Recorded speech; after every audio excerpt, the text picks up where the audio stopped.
શિક્ષણનું સ્તર સુધર્યું હોવાના થઈ રહ્યા છે દાવા। ASARના રિપોર્ટે ખોલી શિક્ષણ વ્યવસ્થાની પોલ। 12.75% બાળકોને વાંચતા જ નથી આવડતું। શું આવી રીતે ભણશે ગુજરાત? રાજ્યમાં શિક્ષણનું સ્તર સુધર્યું હોવાના મસમોટા દાવા કરવામાં આવી રહ્યા છે અને બાળકોને અભ્યાસ પ્રત્યે રુચિ વધે તે માટે સતત પ્રયાસો કરવામાં આવી રહ્યા છે, પરંતુ એન્યુઅલ સ્ટેટસ ઓફ એજ્યુકેશન દ્વારા કરાયેલા એક સર્વેના રિપોર્ટમાં આ તમામ દાવાઓની પોલ ખુલી ગઈ છે। હાલમાં જ એન્યુઅલ સ્ટેટસ ઓફ એજ્યુકેશન દ્વારા સમગ્ર દેશમાં એક સર્વે કરવામાં આવ્યો હતો, જેમાં ગુજરાતના મહેસાણા જિલ્લાના ગ્રામ્ય વિસ્તારમાં આ સર્વે કરાયો હતો। આ સર્વેમાં મહેસાણા જિલ્લાના 60 ગામોમાં 1301 વિદ્યાર્થીઓને આવરી લેવાયા હતા। આ સર્વેમાં ચોંકાવનારી માહિતી સામે આવી છે। રિપોર્ટમાં સામે આવ્યું છે કે મહેસાણા જિલ્લાની ગ્રામીણ શાળાઓના ધોરણ 3ના 12.75% બાળકોને વાંચતા જ નથી આવડતું। 48.7% વિદ્યાર્થીઓ અંકગણિતમાં કાચા છે। માત્ર 63.9% વિદ્યાર્થીઓ જ અંગ્રેજી વાંચી શક્યા, જ્યારે 36.1% વિદ્યાર્થીઓને અંગ્રેજી વાંચતા નથી આવડતું। જો કે આશ્ચર્યની વાત તો એ છે કે 97.1% બાળકોને સ્માર્ટફોનનો ઉપયોગ કરતા આવડે છે। એટલે કે જે બાળકોને વાંચતા નથી આવડતું એવા બાળકોને પણ મોબાઈલ ઓપરેટ કરતા સારી રીતે આવડે છે। માતૃભાષામાં જો કોઈ કચાશ હશે તો અમે પણ આ જે રિપોર્ટ છે એના આધારે અમે પણ શાળાઓમાં થોડી ચકાસણી કરી અને કઈ કક્ષાએ કચાશ છે એનું એક આઉટવર્ક તૈયાર કરી અને એ અંતર્ગત જો શાળાઓની અંદર એ પછી પ્રાથમિક હોય કે માધ્યમિક હોય એમાં શાળા કક્ષાએ જો કોઈ અલગથી શાળાના જે કલાકો અથવા તો એમાં 0 પીરિયડથી પણ જો પ્રયત્નો થતા છે અથવા તો આવા જે બાળકો છે એમના પાછળ થોડા વધુ પ્રયત્નો કરવા માટે નીચે જે છે શિક્ષકોને શાળાઓને અમે જણાવીશું। એમાં ધોરણ 3માં જે છે એ આપણે પ્રાથમિક શાળામાં જે વાંચનની કચાશ હોય તો એના માટે સરકાર દ્વારા પણ એક હમણાં જ એક યોજના શરૂ કરવામાં આવી છે ને એ અંતર્ગત એમાં કચાશ દૂર થશે એવું જણાઈ આવે છે। એટલે અંક ગણિતમાં પણ અમે એ જે ગણિતમાં જે પણ કચાશ હશે કેટલાક બાળકો એવા કદાચ હોઈ શકે કે ગણિતમાં જે બેઝિક કંઈ કચાશ રહી ગઈ હોય તો પછી આગળ એમને કચાશ દૂર કરવા માટે થોડો વધુ સમય ફાળવવાની જરૂર પડે, પણ એમાં વધુ સમય આપી જે તે શાળાઓમાં જે શાળા દીઠ પછી પરિણામ કાઢી અને જે શાળાઓમાં વધુ બાળકોમાં કચાશ હશે તો એ રીતે એમને નેક્સ્ટ પ્લાનિંગ કરી અને કામ કરવાનું જણાવશું।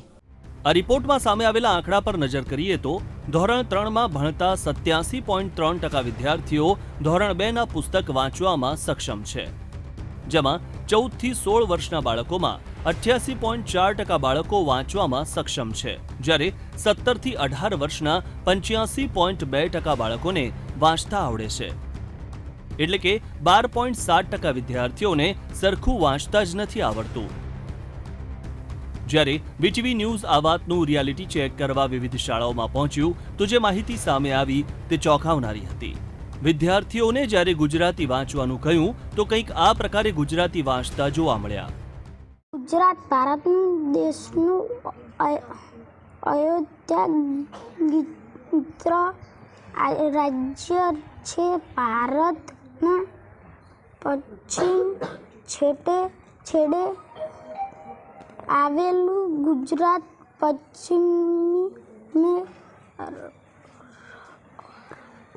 અરબી સવ્ય ઉત્તરમાં। મારું નામ નસીમ છે, હું શ્રીનગરમાં રહું છું। ગઈ કાલથી તમારી શાળામાં ઘણી બધી પ્રસ્તુતિઓનું આયોજન કરવા આવ્યું છું। આ તો થઈ માતૃભાષાની વાત। તેવી જ રીતે અંગ્રેજી ભાષામાં પણ વિદ્યાર્થીઓ સરખું વાંચી શક્યા નહોતા। જ્યારે વિદ્યાર્થી પાસે અંગ્રેજીનો પેરેગ્રાફ વંચાવવામાં આવ્યો તો કંઈક આ પ્રકારે અંગ્રેજી વાંચ્યું। Cut the picture at are the enters boing they are talking do they। બાળકો પ્રાથમિક અભ્યાસમાં પાછળ પડી રહ્યા છે તેનું મુખ્ય કારણ બાળકોની ગેરહાજરી, વાલીઓની અપૂરતી તકેદારી તેમજ બાળકોમાં સ્માર્ટફોન પ્રત્યેનું વળગણ જવાબદાર હોવાનું કારણભૂત છે. વિદ્યાર્થીઓ મોબાઈલમાં એટલા પરોવાઈ જાય છે કે તેમને અભ્યાસમાં રસ રહેતો નથી. બાળકોનો તો અભ્યાસ સારો જ છે, પણ અત્યારે એક નવી આ મોબાઈલે સદંતરે બાળકોને પાછા પાડ્યા અને વારંવાર બધું આપણને જે નથી આવડતું એ બાળકો એપ્લિકેશનો ખોલી શકે અને મોબાઈલ ઉપર વધારે ધ્યાન આપે. આમાં કોરોના વખત ગવર્મેન્ટ એવું કીધું કે ભાઈ મોબાઈલ થ્રુ જ ઓનલાઈન ઉપર ભણાવતા એટલે બાળકોને એક પ્રત્યે એક લાગણી થઈ ગઈ એટલે તારે મોબાઈલનું જ વધારે યુઝ કરે. પહેલાં બીજા ત્રીજામાં ભણે છે અને વધારે પડતું મોબાઈલમાં વધારે ધ્યાન હાલતા હોય છે. ઘણી વખત આપણે કહીએ એટલે પાછા મૂકી દઈએ, પાછા આપણે જઈએ એટલે લઈ લે. મોબાઈલ પ્રત્યે વધારે હોય છે. શિક્ષણ ઉપર તો વધારે પડતી જ અસરો છે, કેમ કે મોબાઈલ પ્રત્યે વધારે ધ્યાન રાખે છે, ભણવામાં ઓછું રાખે છે. શું કરવું જોઈએ તમારા મતે?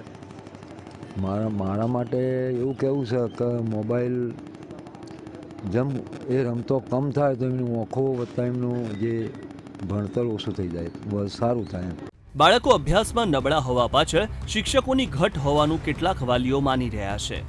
વાલીઓનો આક્ષેપ છે કે પ્રાથમિક શાળાઓમાં શિક્ષકોની ઘટને કારણે વિદ્યાર્થીઓને પૂરતું શિક્ષણ નથી મળી રહ્યું, ત્યારે સરકાર આ બાબતે ધ્યાન આપી શિક્ષકોની ભરતી કરે તેવી વાલીઓ માંગ કરી રહ્યા છે. એટલે અમારું કહેવાનું એવું હોય સાહેબ કે થોડું શિક્ષણની ઘટના હા બરાબર, એટલે પૂરેપૂરું શિક્ષણ ભલા એ હોય તો શિક્ષકો પૂરેપૂરા હોય તો શિક્ષણ મળી રહે. શિક્ષકોની ઘટના લીધે શિક્ષણનું સ્તર કથળી રહ્યું છે. હા, એવું શું કરવું જોઈએ હવે એના માટે? હવે એના માટે તો શિક્ષણો જોઈએ ને બધા પૂરતા.